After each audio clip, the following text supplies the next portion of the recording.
what have you made of the South African stuff and trying to poke the bear in the last couple of days, particularly from Rassie? Oh, I find Rassie fascinating. Like, he was a different person when I retired under him. I didn't know him that well, 6 or 8 weeks maybe, and he's a great guy. But I'm fascinated by how he conducts himself in the media, because I know as a coach, I've done a bit of media stuff today, and at the end of the day, like, if you say something out of turn, you're kind of going, geez, did I put my fellas under pressure, or did I put our team under pressure, and all that?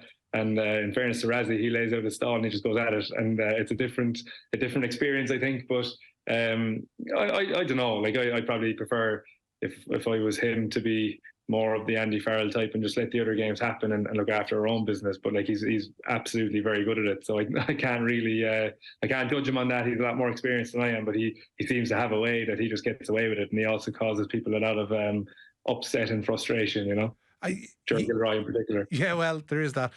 You can't say it hasn't worked for him. I mean, when you have a World Cup in your back pocket already, the potential to reach a final as well, given the way the draw has worked out, it works. I just kind of question how the landscape would look if he was the man in charge of the AIL and the international rugby setup and high performance as a whole within Irish rugby, because that had been talked about, and that seemingly, depending on who you talk to, and there were, his former players were 90 to 95% certain that he was coming back here.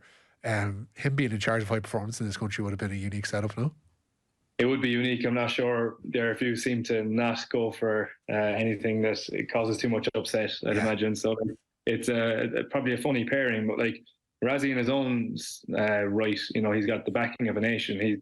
What he did from 2017 onwards with South Africa, to the point where he changed the whole view on South African rugby and brought the whole place along with him to win a World Cup. It's absolutely fascinating. So like, I think when you get to that point, you maybe have the right to play with things a small bit more, and he's definitely got a lot of experience and success behind him to be able to do that. So like, he doesn't get it, he doesn't always get it right, but he definitely puts pressure in all the right places. And I think you'd have to ask Rassie himself whether it's been right all the time, because I'm pretty sure, even with the ban and everything else, there has to be times where he's thinking, geez, I maybe went too far with that one. But maybe that's the nature of the beast, and he definitely gets a lot of reaction from it, but positive from his sense, I'd say, a lot of the time.